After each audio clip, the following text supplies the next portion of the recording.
We're up to Module 9 here in the schedule, and M144 is due and so on. So we're down here. Not much left of this course, just a couple more chapters. Then I'll do Velociraptor. Then we have a guest lecture, and then the last class where I'm not going to have any new material. So this happens a lot in the fall sessions. There's really not half of the thing after midterms. There's really only about a third of it left after midterms. All right, so we'll talk about the cellular network here. This is mobile forensics. So the cellular network is a group of cells. What are you looking for? I'm sorry, I just have a question. Do you know, is there any professor who can teach students how to fix a computer problem in this campus? I don't know. There used to be a hardware class, but I don't know what's happening this semester. Oh. Yeah, if you come back at 7:30, I'll try to do it here. Today? Yeah, yeah. Yeah, if you're around at 7:30, I'll take a look at it. Yeah, all right, yeah. Anyway, so you have cells. That's why they call them cell phones. You have a tower, and it has can service a certain number of phones, which takes the antennas up on a pole. And so you got a mobile switching center. That'll take data center packets from one network path to another, and you may have to go through the public switch telephone network to move over to a different carrier. So you've got a mobile station, which is your phone and the SIM card. Then you got a base station, which is the thing you connect to on the tower. Then you got the network subsystem, the mobile switching center, and this has a server that keeps track of all sorts of information, and that can move you to the public switch telephone network if necessary, because you're going to go to a different carrier. So the base transceiver station is the cell tower like this with all these antennas. Each antenna can only service so many phones. That's why they need a whole lot of antennas. They're controlled by the base station controller, and that handles frequencies and handoffs.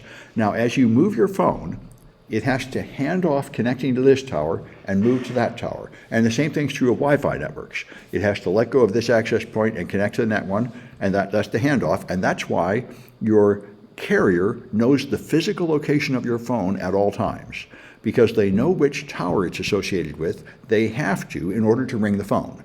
So if your phone is on so you can receive a call, then the cell phone company knows which tower you're connected to, which means they know approximately where you are, within, say, a block or two. Not exactly, but they know which tower you're connected to, and that gives what region you're in.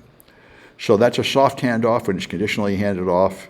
A hard handoff means communication is only handled by one base transceiver station at a time. So that means you have evidence. And as you'll see down here, they know, this is the pen register, where they know when a call started, how long it was, who called who. And that's all you get. You do not get the actual sound or the text or anything. You just know who called who. This is often all you need, and you don't need a search warrant to do this. A court order can do this. You can request it. All right. And this is often enough, because typically what you do is you're trying to arrest something like a gang of people that you suspect of something. So you grab one of them and take them in, and then they call the person at home, like their wife, calls all the rest of the people in the gang. Who are they calling within the next 10 minutes? And that's probably the rest of the gang. That's the kind of thing you do. That's why this pen register is often really important evidence, even if you don't have a phone tap, to get the actual sound of the calls. All right. So those are call detail records, like you see there, the kind you'd use for billing. Another thing you can get from the cell phone company is pin unblocking P codes, so they can get into your phone, bypassing the SMS pin to read what's on the SIM card. Now the mobile station is your handset and a subscriber identity module. That's for your cell phone. It's got a lot of numbers. An IMEI number uniquely identifies it. And this is sort of like a MAC address. The start of it identifies the type of wireless device. Here's the IMEI. Looks like they've obscured part of the number here. But anyway, all right. Then you have an integrated circuit card, which is a smart card that identifies you on GSM networks. It can be a SIM card or it can be a universal SIM. And then it has a mobile equipment identifier, which is used on CDMA devices. So it gets pretty complicated. Much more complicated than, say, Ethernet and IP. There's just a lot of different things, different systems interacting.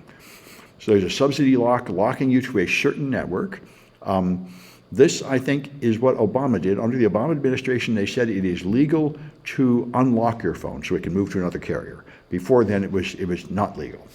All right, so And U.S. phones have an FCC ID, which it has to have indicating it's allowed to operate on radio frequencies within the Federal Communication Commission control. They regulate the radio frequencies and the amount of radio frequency interference a device puts out.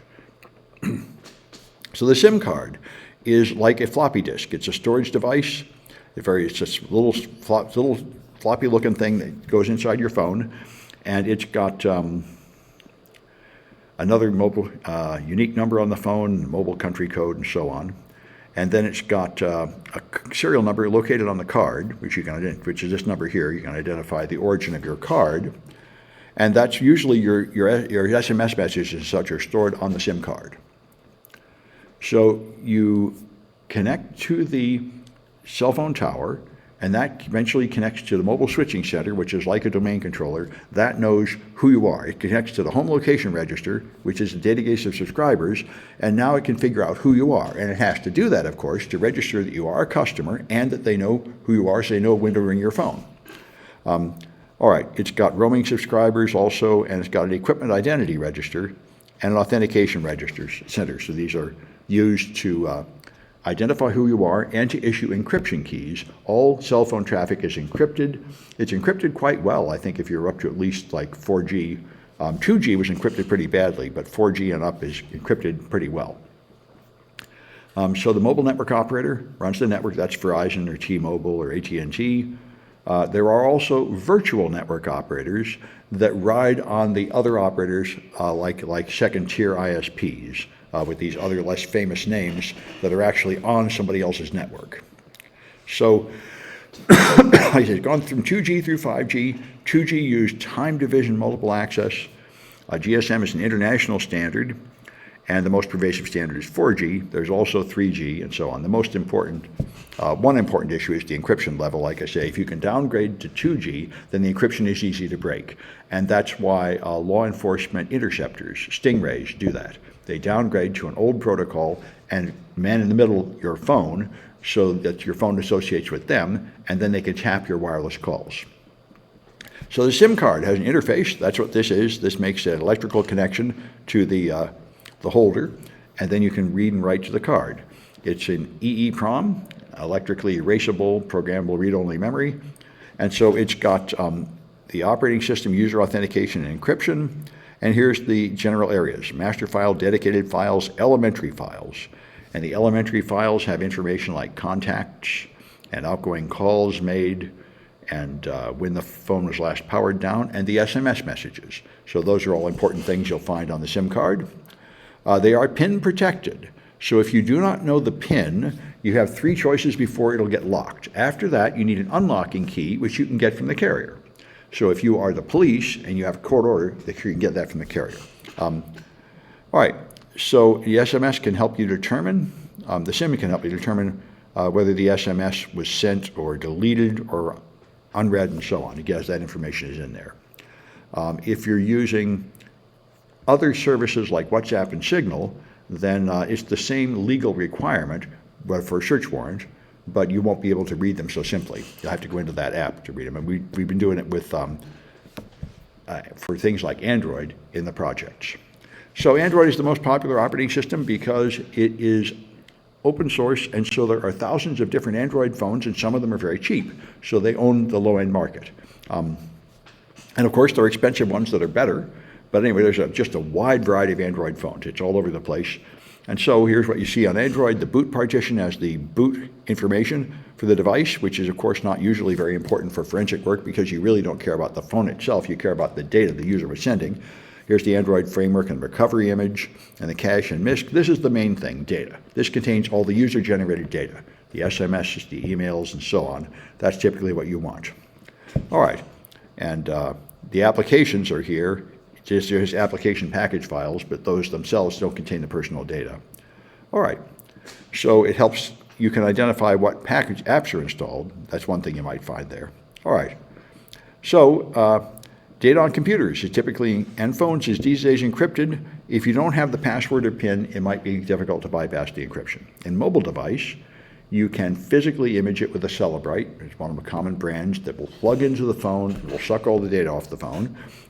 You can also do logical imaging of active data, which is what we did in the projects. We just connected, got a super user prompt, and then we could just copy a folder. That gives you logical imaging of the active data. You don't get deleted data, but in devices based on SSDs like this, you typically can't get deleted data anyway. You could also do chip-off forensics if you really want to, where you actually disassemble the phone, take off the chips, and read them one by one. You'd have to really be desperate, I think, to do all that. That's expensive. I'm not quite sure why you would have to do that. You'd have to have some reason to believe that there is some data stored there that you can't find with a simpler technique like logical imaging. So JTAG is a standard which is used to suck information off chips. It's used by hardware hackers to get the firmware off devices like routers that don't want you to know the firmware. So you take a JTAG chip and you connect it to the device, the chip inside your device, and then connect it to a device here, and you can read off the memory directly from the pins, and you can read off the firmware from the storage devices. And this is what people do to restore routers after you've ruined them and bricked them by messing with them. When the operating system and all the booted code is totally gone, you can use a JTAG to put on fresh operating system. So if you don't have Cellebrite, you can use JTAG as the next thing. That's more difficult. And then you could, last resort is chip off, like I say, where you actually take the thing apart in a clean room and dump out the data bit by bit from the components and then reconstruct it. It can be done, and drive savers will do it for you, but they'll charge a lot of money. It's a lot of work. All right, so you can connect to a memory chip to access file storage. That's another way to do it. There's also an emergency download mode on some Androids. That would be nice, so you can download the contents. So Androids are secured by a PIN or a password or a pattern or biometrics. One thing about biometrics is if it's something like your fingerprint or your face, they're allowed to force you to put your fingerprint on it or point it at your face. If it's a password, they are not allowed to force you to reveal the password because you have free speech. And since about 1930, the Supreme Court has reinterpreted the First Amendment right to free speech to also give you the right to remain silent, which was certainly not the founders' intent. Nobody thought of it at that time. They thought freedom of speech is what you need, but there was a case where someone wanted to not recite the Pledge of Allegiance in class, and they wanted the right to not do that, and they said you cannot compel people to speech based on the First Amendment. So that's the interpretation that's currently going. However, the current Supreme Court has become very radical, and they think nothing of completely undoing precedents. Well, I don't think they're interested in undoing this one, but they certainly did with Roe versus Wade. So that is called legislating from the bench. People get mad about it. You interpret the amendments to mean something they didn't used to mean, and then you make that the law of the land. And both sides do it, and it makes things kind of strange and fluid. But that's where we're at. So a lot of tools to perform forensics on Android. As you know, we're using Autopsy. If you want to connect directly to the device, you have to have USB debugging enabled, and then you can use Android Debug Bridge to go in. And that's how we did it, although we were using a virtual machine, so we had a virtual USB connection or went through a network port. But in a real phone, you do it with a USB card. All right, so the apps typically have a database in there, and they're written in Java, and that's where the actual emails and everything else are stored, like Facebook and everything. So there's general rules for handling handset evidence. It's a National Institute of Standards document. So you're supposed to validate your tools. You're supposed to make sure your tools are reliable. There are standard ways to test them. And then you worry about your memory utilization. I'm not quite sure why they're worried about that. But anyway, you make your data, and you make sure you get an unaltered copy. Just a copy, then you keep a hash value of it. All right, and so here in the preparation and containment, when you secure the scene, you ensure the safety of individuals, and you put up that yellow tape everywhere and keep people from going in there so nobody is contaminating the evidence. You document the scene, then you collect the evidence in a way that will preserve its evidentiary value. What you typically do for cell phones is you connect them to an external power supply and you put them in a Faraday bag or a paint can so they can't communicate outside. That means they can't receive something like a mobile, like a phone call or a remote erase message from the internet. It also means if you haven't been able to put them in airplane mode, they will turn up the power of the wireless signal to maximum trying to reach a cell phone tower and drain the battery more quickly, which is why you connect it to an external battery. So you take it back, maintaining a chain of custody. And so proper containment, so it means using a Faraday box or something of that sort to block the radio so the phone is not going to alter its data after seizure. All right. And you want to make sure the battery is there, because if it shuts down, then you might have to need a PIN to get in. If it's on, you might be past that already. All right. You might want to use signal jammers to jam the calls coming in, but that's illegal. No one's allowed to use them for basically anybody, because telephone calls are are necessary for some people. Emergency calls, medical alerts and stuff require the phone network, so it's very illegal to block signal jammers, to block cell phone network signal jammers in America. And for a while, about 10 years ago, movie theaters wanted to put in cell phone jammers so people would stop getting phone calls during the movie, but they found out it's illegal. You can't do it, not even on private property, not even if you make them sign some agreement coming in. It's just totally illegal. You can't be doing that. All right. So GrayKey is a device that breaks into iOS devices. This plugs in and it just tries pins. It can take hours to get in. It has some way of trying. I think you can try 9 times, and if you get it wrong the 10th time, it'll lock you out.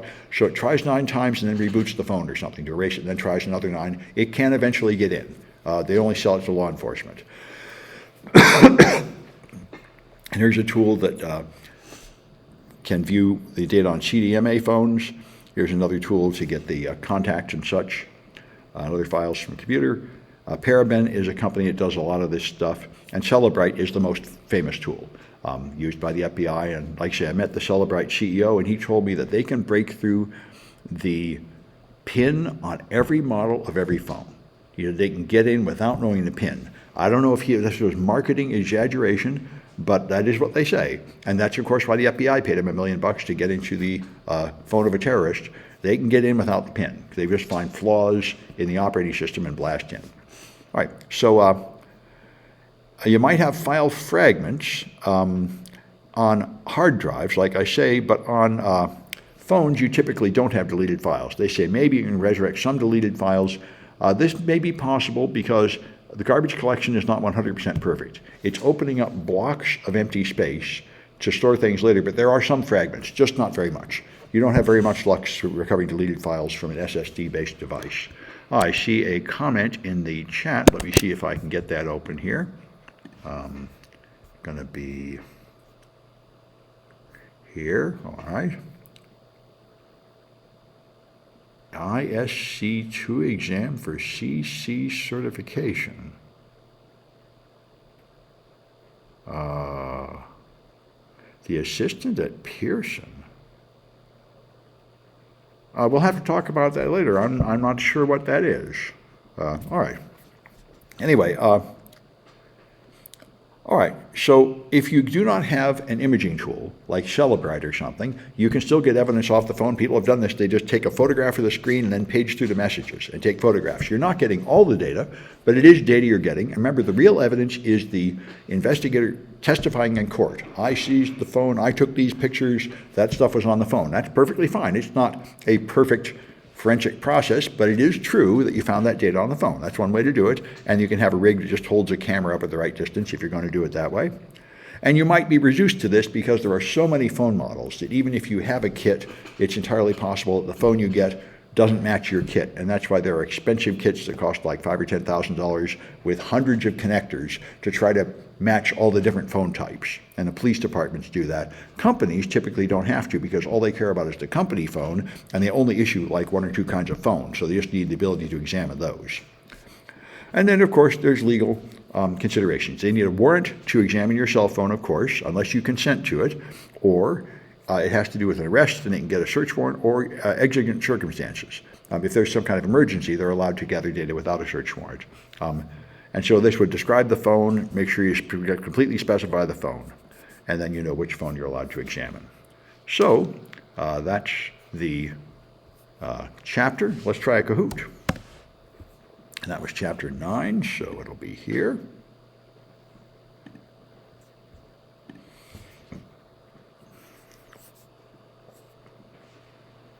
Yes, all right.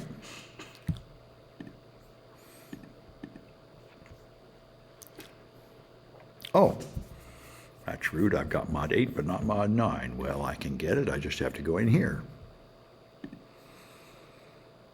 There it is. All right.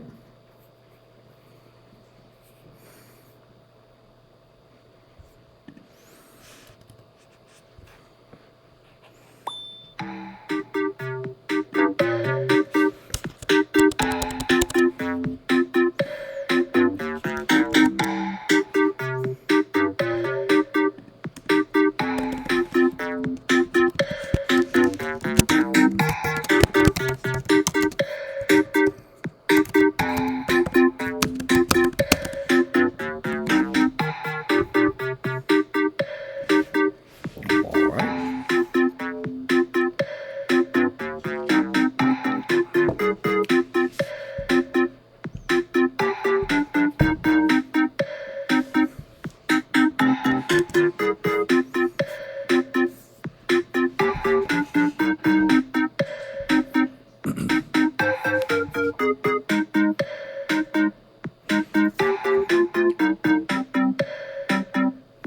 Wait till the end of the song anyway.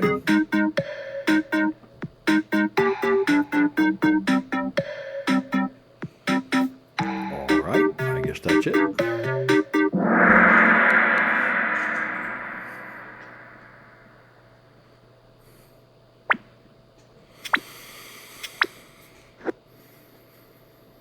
All right, so which one of these is a cell phone?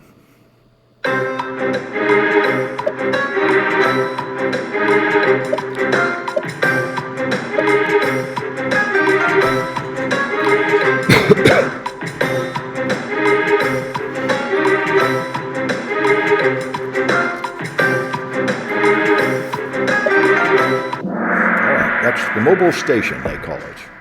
All right.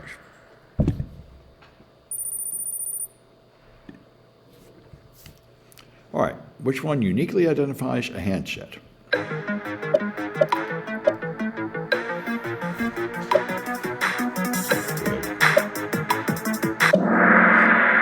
IMEI. The SIM is a storage card, it's not a number. The IMEI is the number. All right. All right, so which MSC item issues the encryption keys?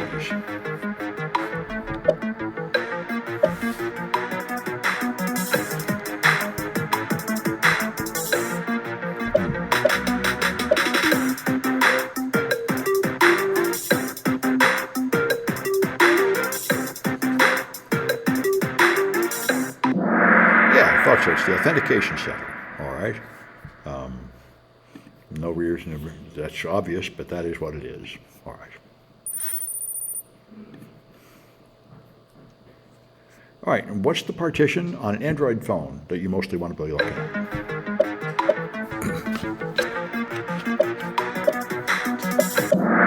The data, as we talked about. That's got the user data, which is mostly what you want.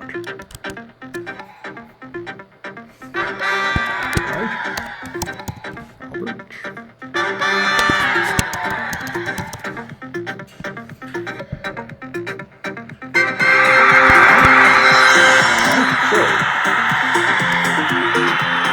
Let me stop that recording.